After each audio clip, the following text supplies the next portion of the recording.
Selamat datang di YPPI Du Podcast. Podcastnya YPPI Unit Donokerto Surabaya. Bersama saya Patrick Humbertus.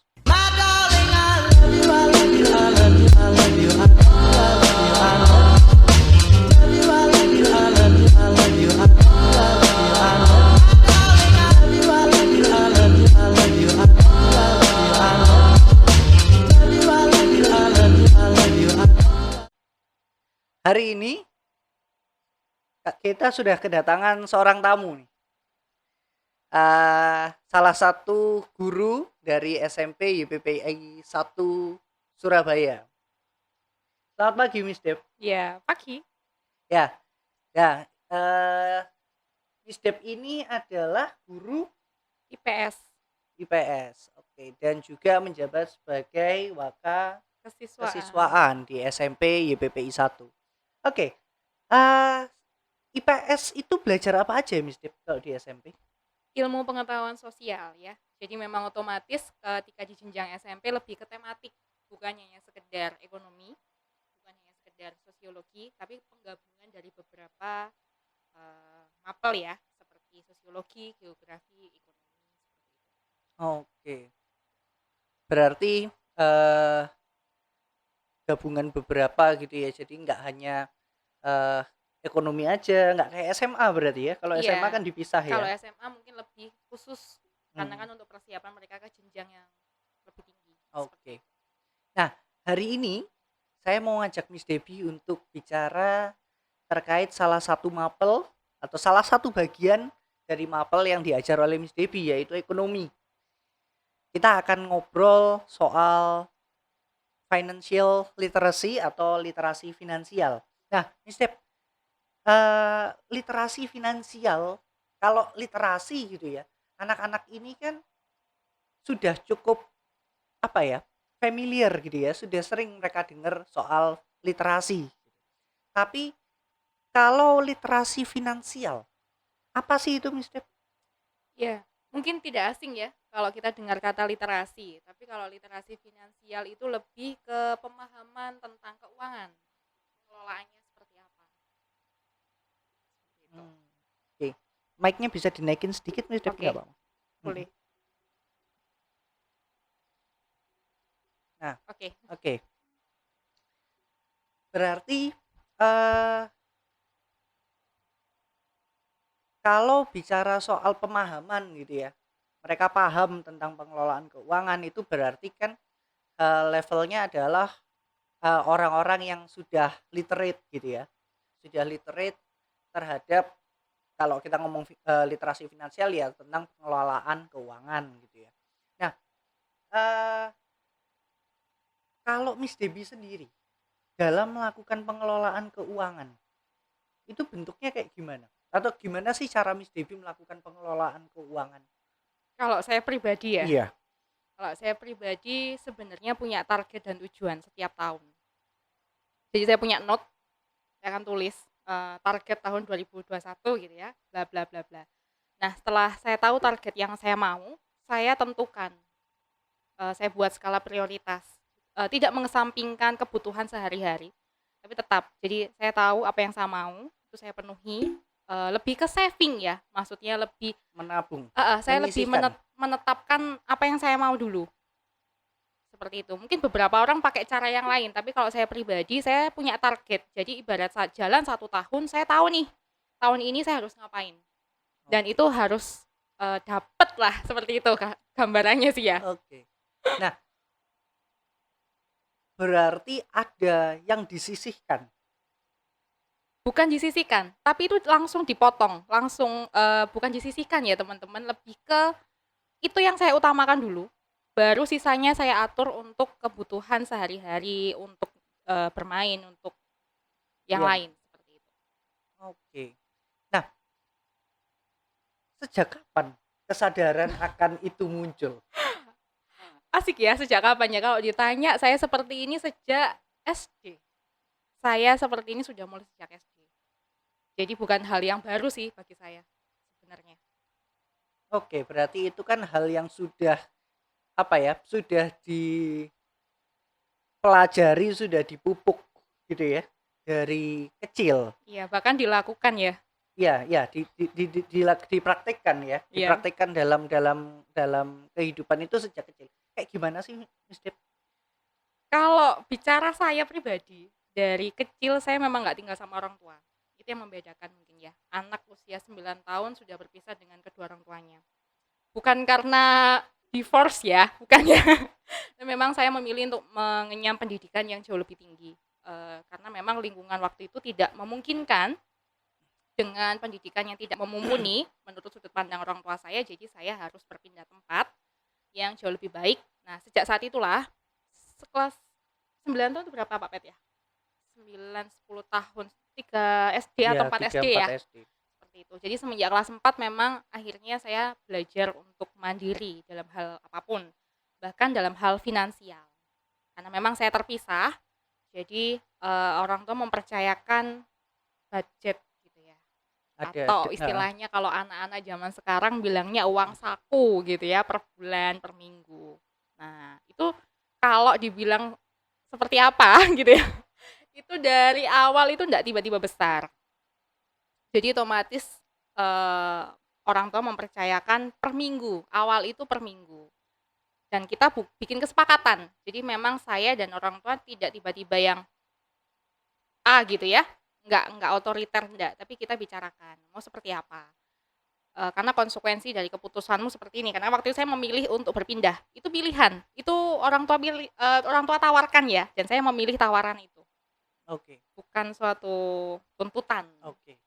Ya, berarti kan, eee, kesadaran akan, pengelolaan keuangan itu sudah ada sejak kecil. Nah, Iya.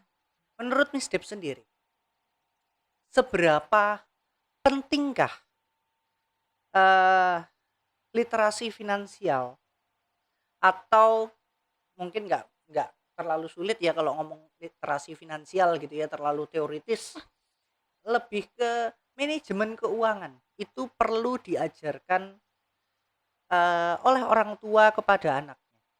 Itu menurut saya pribadi sangat-sangat penting. Karena kalau kita juga belajar bahwa anak itu kan sangat mudah menerima konsep dari kecil ya. Dan ketika dia sudah terlatih, bahkan ketika dia sudah dewasa, dia bisa bertanggung jawab dengan keuangannya dia pribadi. Dia tahu tentang pendapatan dia juga. Jadi bisa bertanggung jawab dengan keputusan yang dia ambil. Oh, nah, eee, biasanya di usia-usia berapa sih mereka bisa mulai untuk ini? Kalau saya pribadi, nggak perlu tunggu SD sebenarnya sudah bisa. Karena kalau kita sudah merasa bahwa anak itu bisa kita ajak komunikasi, kembali kan, bukan hanya orang tua yang menjadi pihak yang menentukan sesuatu gitu ya, mau seperti ini atau seperti ini enggak, tapi kita bisa komunikasikan segala sesuatunya ke anak. Kita ajak ngobrol aja, contoh, dia sukanya katakan mainan gitu ya atau apa, atau Kinder Joy gitu ya, mungkin anak-anak itu kan, hal-hal seperti itu. Ya kita komunikasikan, contoh dia bilang, "Ma, saya minta Kinder Joy sekarang, pokoknya sekarang." Nah, itu diajak bicara, disampaikan. Nah, nanti ya mama beliin habis gajian. Otomatis kita sedikit banyak melatih untuk mereka, oh ini kebutuhan dan ini keinginan. Pelan, memang sih nggak harus kita langsung ngomong anak segitu ya, kita nggak mungkin ngomong, ini kebutuhannya gitu ya, atau ini keinginan keinginan gitu ya, sorry. Itu nggak sebegitunya, tapi pelan-pelan ketika dia sudah terbiasa dengan pola seperti itu, kita tekankan, "Itu kebutuhan nggak buat kamu?" Seperti itu. Ketika sudah mulai diajak bicara, sudah bisa menurut saya pribadi ya, nggak perlu tunggu dia ke jenjang, katakan SD atau sudah mengenal angka. Belajar aja dia menahan keinginan dia. Berarti ada muatan karakter di dalam, eee, pendidikan atau bagaimana orang tua mendidik anaknya tentang kesadaran finansial gitu ya, tentang, apa namanya, pengelolaan, keuangan gitu ya. Nah, kalau bicara menahan diri ini kan juga PR ya untuk orang tua Pasti ya, ya. Ini PR yang, eee, nggak mudah sepertinya ya. iya, karena taruhlah misalnya ketika anak itu sudah SD kelas besar ya, kelas 4 kelas 5 gitu ya. kita bisa kita sebagai orang tua bisa, eee, memberikan pemahaman tentang kondisi keuangan keluarga. Tapi untuk anak TK atau SD kelas kecil ini kan sesuatu yang sulit, Pasti. ya kan? Karena untuk anak TK atau SD kelas kecil 1, 2, 3, yang namanya sesuatu yang mereka suka, mereka lihat, mereka kepingin, ya mereka kepinginnya dapat saat itu juga, gitu loh. Dan untuk bilang, eee, menunda itu bukan sesuatu yang menyenangkan untuk mereka. Iya, anak-anak soalnya. Heeh. Nah, gimana ya Mas, supaya orang tua itu untuk anak-anak ya, orang tua dengan anak-anak usia yang sangat dini TK atau SD kelas kecil bisa kemudian, eee, apa ya, me menjelaskan kepada anaknya tentang, eee, apa tadi istilahnya, menahan diri gitu. Gimana ya caranya? Mungkin kalau anak usia kecil ya, memang tidak bisa kita berikan konsep seperti anak-anak yang sudah besar atau bahkan SD ya. Kalau anak-anak usia kecil memang menjadi PR, tapi itu menjadi pola kan Pak Pet. Jadi memang harus kita ajarkan untuk belum ya, nanti ya. Itunya lebih ditekankan. Karena kan kita nggak bisa bilang, ah mama gajian tanggal sekian mungkin ya. Mungkin kalau anak usia 3 4 kelas SD segitu oke lah ya. Tapi kalau untuk anak TK kita ajarkan untuk menahan dulu. Jadi seperti itu sih setahu saya. Oke, berarti, eee, kemudian tantangan untuk orang tuanya adalah berhadapan dengan anak yang mungkin akan Menangis, menangis rewel. atau bahkan sampai tantrum mungkin. Iya. Oke. Tapi Nah, perlahan, perlahan memang tidak bisa instan ya segala sesuatunya. Jadi memang perlahan harus dikenalkan untuk menahan dirinya. Nanti ya, kita ke gereja dulu katakan nih. Habis ibadah ya, nanti kita baru beli es krim. Dengan bahasa yang baik ya. Seperti itu. oke. Itu Bukan sesuatu hal yang iya mudah. iya iya iya. Saya coba membayangkan itu nggak gampang untuk orang tua. Kadang-kadang sudah, apa ya, sudah capek dengan pekerjaannya, pulang lalu kemudian melihat, eee, anaknya ngerengek di rumah Ya, mungkin bahkan atau nangis nangis ya. minta sesuatu. Bahkan kadang di mall gitu ya, Nah, di atau depan banyak kadang-kadang orang. kadang di ya kita sering ketemu ya, kita sering lihat di mall juga seperti itu gitu ya. Nah, itu kan juga saya membayangkan itu bukan bukan hal yang mudah gitu ya. Oke, untuk Mungkin anak bisa sedikit saya enggak ini ya, saya pernah ngobrol sama seorang teman gitu ya. Dia salah satu adik dari seorang pendeta. Saya cukup menarik untuk mengambil sisi positifnya. Dipeluk, kemudian disampaikan bahwa kita masih di gereja ya, kita masih di mall ya, nanti ya belinya, nanti ya tunggu mama punya uang. Memang tidak selalu dengan bahasa yang keras, tapi bisa disampaikan bahwa kondisinya seperti ini. Jadi menyampaikan, mengkomunikasikan, kalaupun anak itu rewel, bahkan kadang-kadang tantrum ya, dilihat matanya didudukkan dan kita ajak bicara. oke, berarti ya tadi seperti yang saya bilang ada muatan pendidikan karakter dari, yang juga masuk ketika, orang tua mengajarkan, eee, tentang apa namanya, menahan atau menunda Keinginan. keinginan itu tadi. Oke, nah sekarang kita masuk ke jenjang yang lebih besar. Kalau tadi di awal, eee, sudah sempat disinggung gitu ya tentang anak yang, eee, SD kelas besar atau SMP atau bahkan SMA. Nah, Miss Dep punya tips nggak bagaimana kemudian orang tua bisa mengajak anaknya atau membangun, literasi finansial kepada anak?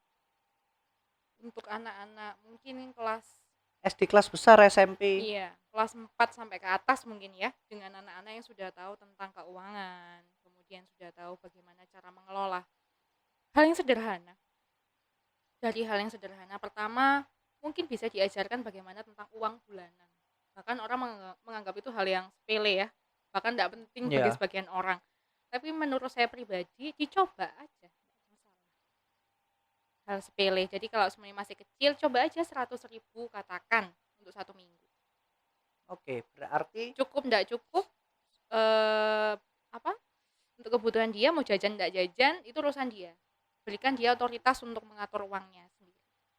tapi dengan diberi arahan nggak? Iya, kita coba perlahan, jadi nggak bisa satu kali jadi ya Pak Pet ya. Jadi memang kalau untuk anak-anak SD bahkan kita coba dulu 1 minggu dengan 100.000.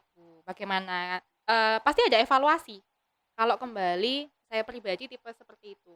Jadi memang di keluarga diajarkan seperti itu. Jadi saya dikasih uang katakan 100.000 1 minggu.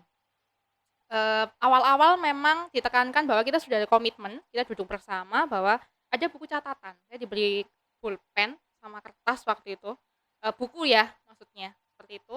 Dan yang komitmennya adalah ini harus cukup selama 1 minggu. Mau kamu beli es krim itu hak asasi kamu, mau dihabiskan juga itu hak asasi kamu. Yang penting adalah ada pencatatan. Dan mama tanda tangan di situ. Ketika itu tidak ada, saya tidak akan mendapatkan jatah berikutnya. Jadi mau beli es krim, mau beli apa itu hak asasi. Oke. Jadi ada evaluasi dari setiap periodenya. Itu mungkin dari kelas-kelas kecil ya. Dari kelas kecil bisa seperti itu. Nanti kalau sudah di jenjang yang lebih besar, jadi kolomnya sederhana Pak Pet. Jadi contoh katakan 100.000 beli es krim gitu aja dikurangi langsung gitu. Nanti kalau sudah SMP baru diajarkan perlahan tentang kolom keuangan gitu ya. Berarti ngajak anak itu mulai membuat pembukuan. Pencatatan. Iya kan? Pencatatan pengeluaran berarti. Yes. Oke. Nah, lalu untuk menabung misalnya, Mm-mm. gimana cara mengajarkan? Karena kalau yang saya tahu ya, eh saya nggak tahu sekarang guru-guru di SD itu eh menanamkan menabung itu seperti apa. Tapi kalau ketika saya kecil misalnya, dan saya belum lama sih kecilnya, nggak ya 20-an tahun yang lalu lah. Itu Kecil kecilnya ya. saya, Oh. 20 tahun yang lalu. Eh ketika guru saya SD nih bicara soal menabung, itu yang dia sampaikan adalah menabung dari sisa uang jajan. Menurut Miss Deb gimana? Kalau saya pribadi tidak terlalu setuju. Karena kalau kembali ke saya pribadi ya, saya bukan orang seperti itu.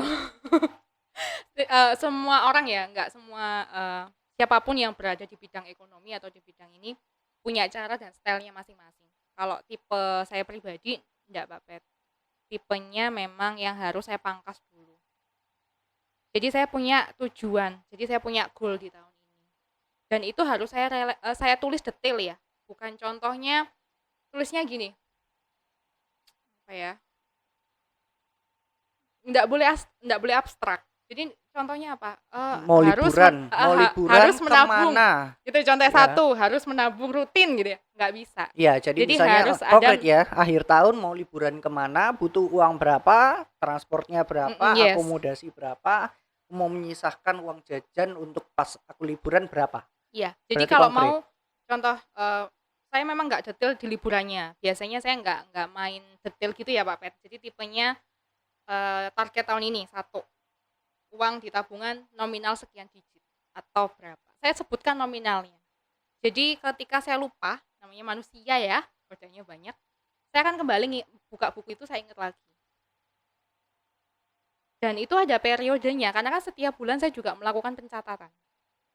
Jadi otomatis akan tahu, oh kemarin kebanyakan pengeluaran di mana, kesalahan saya di mana. Jadi ada evaluasi untuk oh berarti bulan ini aku harus yang mengerem yang ini. Jadi harus tahu skala prioritasnya. Kalau saya tipe orang yang kalau punya target di depan, lari. Kenceng banget. Tapi kalau di depan nggak ada target, kadang-kadang memang manusia akhirnya melempem. Hmm. Itu sih. Kalau contoh, bagi saya suatu kebanggaan ya. Nggak tahu untuk anak-anak di zaman sekarang, saya nggak tahu apakah ini eh, bisa dipakai ya. Tapi kalau saya pribadi tipe yang sesuatu yang menyenangkan ketika kita bisa membeli itu dengan uang kita sendiri. Bagi saya, sekaya apapun orang tua, bagi saya. Bahkan ketika kita bisa membelikan orang yang kita kasihi, entah orang tua, kakak, bahkan pasangan gitu ya. Itu sesuatu yang menyenangkan. Itu sih. Oke. Berarti menabung itu bukan sisanya, Iya, tapi menabung itu potongan yang sudah kita tentukan. lakukan di awal. Kita yang menentukan. Nah, Mm-mm. dalam menentukan itu kita sudah langsung oke, gajiku sebulan itu sekian. Aku langsung akan potong sekian atau Hmm. eh aku coba dulu berapa kebutuhan biaya hidupku. Baru di bulan berikutnya aku tentukan oke, berarti aku bisa nabung sekian. Ya, itu pola. Kalau saya balik ke saya pribadi itu pola, karena saya sudah tahu kan dari kecil berapa yang harus saya keluarkan. Eh, Ketika sekarang pun akhirnya sudah tahu itu tadi harus tahu budgetingnya berapa, pendapatan kita Mm-mm. berapa, pengeluaran kita Mm-mm. berapa, dan tadi ada goalnya, ada targetnya apa nih, nah, berapa digit nih, gitu ya, atau berapa nih per bulan. Jadi kalau mau segini per Oke. bulannya harus berapa. Nah kalau mau per bulannya segitu, itu langsung potong. Sisa Oke. sisa sisa dari saving tadi itu baru untuk memenuhi kebutuhan-kebutuhan yang lain. Oke. Berarti bermainnya bukan di Sisa. jumlah uang tabungan, tapi dari sisa setelah tabungan keluar. Diambil dulu untuk tabungan, baru kita bermain keuangannya di uang sisa yang Iya. oke. Nah, ini kan hal yang menarik ya sebenarnya, karena eh, yang saya tahu banyak anak-anak yang juga berpikir bahwa menabung itu ya dari sisa uang jajan. Kebanyakan orang Iya, kan punya, setiap orang punya stylenya masing-masing. iya, iya. Beberapa bilang ya udah 20% aja deh dari gaji gitu Iya, ya. iya, iya. Bahkan ada yang udah deh 10% aja. Karena mereka menurut saya itu terjadi kalau seseorang itu enggak punya goal. Iya. Seseorang itu enggak punya target. Tapi kalau kita tahu bahwa oh iya, aku mau nih suatu kebanggaan bagi diri kita sendiri. Contoh, aku mau di rekening sekian. Itu enggak menurut saya itu sesuatu yang tidak bisa disampaikan karena kamu melakukan itu dengan jerih payah. Iya. Menurut saya pribadi. Jadi memang lebih baik potong di awal, sisanya. Yaitu cukup nggak cukup, sebulan harus cukup. Oke. Bagaimana kamu manage, mengatur. Dan kunci dari literasi finansial ada jangan sampai kita berhutang, tapi kita tidak bisa membayar hutang itu, Pak Pet. Kebanyakan anak-anak zaman sekarang pakai kartu kredit, tapi tidak digunakan dengan baik. Akibatnya terlilit sendiri dengan kartu Iya. kredit. Bahkan saya lihat banyak sekali aplikasi dan kenyamanan yang diberikan dari berbagai bisnis online ya, bahkan ada pay later, kemudian seperti itu. Karena banyak kasus yang saya temui, beberapa teman akhirnya terjerat hutang sampai puluhan juta.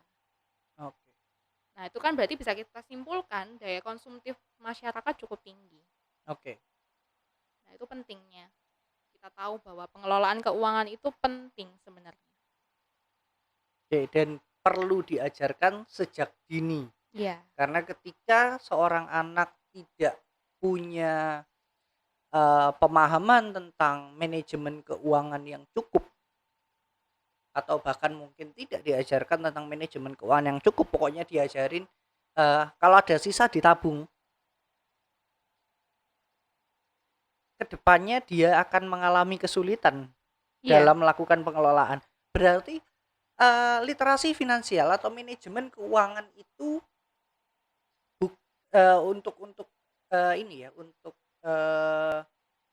apa namanya, yang berkaitan dengan pribadi ya, itu bukan hanya soal menabung. Iya, betul. Iya. Jadi lebih ke bagaimana kita memanajemen keuangan. Iya, berarti bukan hanya soal diajarin caranya menabung. Iya. Nah, itu kan yang apa ya? yang untuk anak-anak usia dini ya, TK atau SD kelas kecil, bahkan mungkin SD kelas besar ya. Tidak semua orang tua memiliki kesadaran, atau bahkan tidak semua orang tua itu cukup literate terhadap eh, apa namanya eh, hal-hal terkait pengelolaan finansial. Nah, ketika orang tua tidak cukup literate, maka mereka tidak punya cukup tidak punya Bekal ya. cukup bekal untuk juga mendidik anak-anak mereka. Iya. Jadi jatuhnya adalah ya kalau ngomong finansial ya diajarinya menabung, bukan kemudian melakukan pengelolaan gimana caranya tabungan tetap ada, hidup tetap bisa berjalan dengan layak, dan bahkan aset itu bertambah Iya. tanpa kamu harus tanpa kamu kemudian ini kita bicara manajemen keuangan yang lebih tinggi misalnya. Bagaimana kemudian tabungan yang kamu punya bisa bertambah tanpa harus menunggu tanggal gajianmu. Iya, berputar sendiri tanpa harus. Nah, itu kita akan bicara itu terkait dengan pengelolaan keuangan yang lebih tinggi gitu ya. Tapi hari ini kita nggak akan bicara soal itu sih. Kita akan bicara dulu soal ya sebatas bagaimana kemudian orang tua kan mengajarkan pengelolaan keuangan kepada anak. Nah, kita sudah bicara banyak teman-teman, dan kita bisa lihat bahwa pengelolaan keuangan itu adalah hal yang sangat penting. Bukan hanya soal supaya kamu punya tabungan, tetapi juga melatih diri gitu ya, melatih diri untuk membuat skala prioritas. Nah, kalau bicara soal melatih diri membuat skala prioritas, maka kita bisa berkesimpulan bahwa itu tidak hanya terkait dengan keuangan. Ada banyak sebenarnya yang berkaitan dengan skala prioritas. Tapi ada juga kemudian pendidikan karakter, yaitu menahan diri tadi ya. Oke. Nah, kalau misalnya membangun rasa percaya, kalau tadi Mister kasih contohnya itu anak dikasih uang jajan 100.000 untuk 1 minggu. Nah, kadang-kadang orang tua ini sulit untuk yakin, bukan yakin pada anaknya, tapi meyakinkan dirinya bahwa anaknya bisa mampu. Nah, itu juga PR yang lain, selain orang tua ini perlu untuk mengedukasi anaknya. Tapi ternyata mereka sendiri juga punya kebutuhan untuk meyakinkan diri bahwa anak tuh mampu loh. Nah, itu kan juga PR. Itu PR memang. Dan bagi sebagian orang itu ya gitu ya, dianggap sesuatu hal yang tidak penting. Kalau kita lihat di masyarakat ya Pak Pet ya. Kita kembali lihat di masyarakat bahwa kadang-kadang itu dianggap sesuatu hal yang tidak penting. Alah ngapain gitu ya. Ntar ya pegang-pegang uang sendiri kan, bukan ada orang tua seperti itu. Nanti kerja juga ngatur sendiri gitu. Menurut saya pribadi ketika pemahaman itu dianggap nanti ya, kalau dia kerja kan ngatur uangnya sendiri, cukup terlambat bagi saya pribadi ya. Karena kenapa tidak kalau dia bisa diajarkan sedini mungkin? Kenapa tidak dia bisa membeli rumah di usia 17 tahun, bahkan masih jenjang SMA, why not? Meskipun ya itu ada campur tangan orang tua. Dan tidak semua orang sadar bahwa itu penting. Karena kepercayaan bahwa anaknya sanggup, anaknya bisa, anaknya berpotensi juga harus ada sebenarnya dari diri orang tua ya Pak Pet ya. untuk mempercayakan bahwa anaknya itu bisa loh mengelola, anaknya itu bisa berdiri, bahkan mungkin jauh lebih sukses gitu ya, bahkan jauh lebih bikin perusahaan lebih besar gitu. Why not? Ada kepercayaan antara kedua belah pihak, ada transparan, ada kesepakatan. Kalau untuk usia anak-anak ya. Tapi kalau kita bicara untuk usia yang sudah dewasa, bahkan sudah bekerja, mungkin akan berbeda. Ya karena ketika dia sudah bekerja, dia berpenghasilan sendiri, menurut saya sih eh, kepercayaan orang tua itu tidak terkait finansial itu sudah tidak pada tempatnya. Ya, Itu saya pribadi, saya ngelihat ketika seorang anak sudah bekerja, maka financial freedom, ya istilahnya bukan financial freedom juga sih, lebih ke eh, kebebasan mereka untuk mengatur keuangannya sendiri itu ada di tangan mereka. Maka betul. percaya tidak percayanya orang tua sudah tidak begitu relevan lagi di sana. Iya, betul. Makanya memang pentingnya penanaman itu bukan dari jenjang dewasa, tapi mulai dari jenjang sedini mungkin. Seanak itu bisa kita ajak bicara, kita ajak ngobrol. Pelan-pelan, memang tidak bisa tiba-tiba menjadi instan. Itu sih penekanannya. Yaitu PR untuk kita semua, bahkan untuk orang tua, bagaimana mengkomunikasikan, bahkan mengarahkan Pak Pet, kayaknya ya, lebih tepatnya. Mengarahkan, jadi kalau kamu beli es krim terus ya, nanti amandel gitu ya. Mending mama beliin ini gitu. Oke.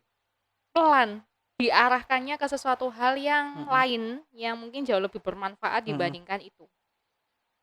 Kalau anak-anak mungkin SD masih bisa kita ajak bicara ya, nanti mama buatin tabungan loh, nanti tabungannya buat kamu mungkin gitu ya. Tapi kalau untuk anak-anak TK memang kita alihkan dulu, kita arahkan dulu. Kita sampaikan bahwa nanti ya mama beliin ini. Oke. Nah, ini menarik. Apa namanya? Ngomong dibuatkan tabungan. Ini juga satu hal yang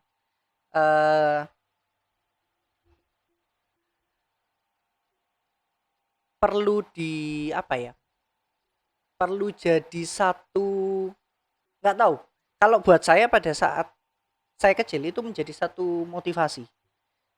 Saya pertama kali dibukakan rekening sama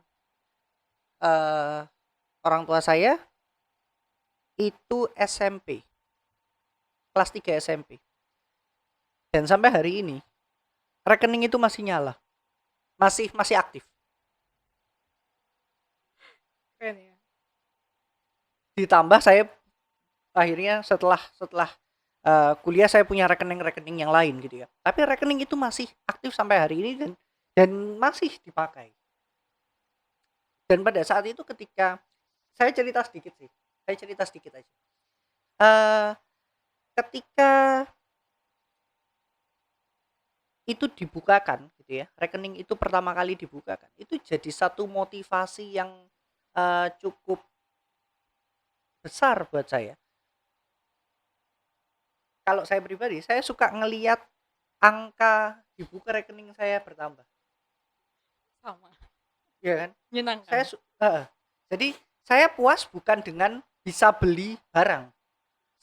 Kalau saya kepuasan saya adalah ketika saya buka. Kalau sekarang kita lebih mudah cek Ke itu di M-Banking M-Banking. ya. Tapi kalau dulu buat saya puas ketika saya buka buku rekening banyak ya. Temanku nggak punya sebanyak itu. Iya. Itu sesuatu yang menyenangkan buat saya. Nah, bicara soal kepercayaan tadi. Soal kepercayaan itu, saya punya pengalaman gini. Setelah saya lulus SMA, mau masuk ke kuliah itu liburnya agak sedikit panjang, sekitar pada saat itu sekitar 4 atau 5 bulan liburnya. Jadi benar-benar nganggur senganggur-nganggurnya gitu ya. Buat saya pribadi ketika saya ngelihat itu, buat saya itu adalah kepercayaan yang dikasih ke saya. Tapi saya nggak ngerti apa yang ada di kepala orang tua saya. Satu hari eh orang tua saya bilang, coba pergi cari rumah. Sederhana, pergi cari rumah yang dijual. Lihat kondisinya, foto kirim ke mama. Saya lakukan. Kemudian? Saya saya keliling ke beberapa perumahan dan saya dapat. Saya lihat rumahnya dari luar oke, saya foto, saya kirim. Saya masih di depan rumah itu. Lalu mau telepon. Ya sudah, ada orangnya. Ada. Tanya sama orangnya. Berapa? Tanya sama orangnya. Orangnya nggak percaya sama saya. Karena dianggap masih anak-anak ya. Karena dianggap masih anak-anak. Ya saya bilang kan. Saya disuruh orang tua saya.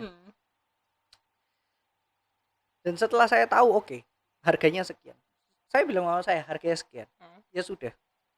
Bilang orangnya, bisa ditawar nggak? Yang pemilik rumah tetap nggak percaya. Asik ya. Terus Dia akhirnya mau untuk diajak nego. Dan dapat harga nego. Jarak 2-3 hari kemudian saya datang lagi ke orang itu untuk bayar rumah itu. Secara cash. Cash. Zaman dulu ya. Cash. Transfer bank ya, bukan cash ya. Besar sekali kalau cash, enggak. Transfer bank. Tapi itu saya lakukan sendiri. Ke bank sendiri. Bukan hanya ke bank sendiri. Saya ke notaris sendiri. Karena saya 18 tahun. Lulus SMA itu kan 18. Iya. 18 tahun. Mama saya cuma transfer dari rekening dia ke rekening saya. Saya pergi ke notaris sendiri. Saya ajak pemilik rumah itu untuk ke notaris. Sertifikat rumah itu ada di bank. Saya ke bank sendiri. Nah itu saya ngelihat itu sebagai kepercayaan. Bagaimana orang tua bisa mempercayakan uang yang tidak sedikit ke anaknya. Di usia yang bahkan masih belia ya. Di usia yang masih di bawah 20. Tidak. Dan saya sadar tidak semua orang tua mau melakukan itu. Meskipun mereka punya uang itu. Betul. Iya kan? Enggak semua orang. Bahkan memilih jalan instan ya. Iya. Jadi dibelikan aja rumah atas nama anaknya, selesai. Betul. Notaris segala macam anak enggak tahu. Betul. Kalau saya lihat berarti ya mama cukup orang yang luar biasa. Iya, itu kan? Kalau itu apa yang itu bagaimana saya dididik soal pengelolaan keuangan. Pengelolaan bukan hanya pengelolaan keuangan ya, tapi bagaimana banyak hal. Iya, ya kan? Iya, membangun trust. Bagaimana kita juga berkomunikasi dengan pemilik, bagaimana kita mengurus banyak hal. Iya. Nah, ya itu. Kalau ngomong soal pengelolaan keuangan ya, tadi ya bicara soal bagaimana kemudian orang tua bisa percaya ke anaknya. Bukan hanya meyakini bahwa anaknya mampu, tetapi juga orang tua harus yakin gimana ya menjelaskan ya? Bukan hanya orang tua yakin terhadap anaknya, tetapi orang tua juga meyakinkan dirinya bahwa anaknya mampu. Ya, betul. Iya kan? Butuh. Karena beda loh. Saya percaya, misalnya saya punya anak, saya percaya sama dia ya sudah. Tapi bagaimana saya meyakinkan diri saya untuk bahwa anak saya adalah anak yang mampu? Itu kan adalah pekerjaan yang jauh lebih besar. Betul. Kalau saya cuma percaya, saya percaya gitu. Tapi meyakinkan bahwa anak ini mampu. Bisa nih. Ya, nggak akan terjadi apa-apa nih kalau kemudian saya memberi dia kepercayaan yang cukup. Besar. Atau tanggung jawab yang besar. Cukup menarik ya. Ada banyak ya sebenarnya dari sekedar belajar atau mendidik anak tentang pengelolaan keuangan itu ternyata kita bisa belajar lebih banyak lagi. Apa aja tadi misalnya? Kita belajar tentang karakter, Ya, menahan menahan diri, diri itu menahan kesenangan. ya. Apalagi Pak Pet, Kemudian membuat skala ya prioritas. Ya, skala prioritas kita nggak hanya bicara soal eh, berapa uang yang harus ditabung dan lain sebagainya. Tapi kalau kita sudah paham konsep tentang membangun skala prioritas, maka kita bisa menerapkan konsep skala prioritas itu dalam banyak hal. Misalnya tentang proses belajar, lalu manajemen waktu, itu kan juga perlu ya skala skala prioritas. prioritasnya apa? Nah, yang terakhir adalah sebagai orang tua ya, yaitu meyakinkan diri bahwa anaknya adalah anak yang mampu untuk diberi tanggung jawab dan apa tadi mampu untuk ya diberi tanggung jawab sama ini ya, Kepercayaan. ya diberi kepercayaan seperti itu.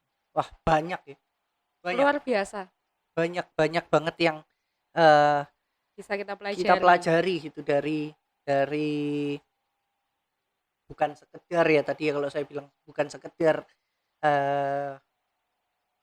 manajemen keuangan gitu ya, tapi lebih ke bagaimana kita membangun manusia. Oke.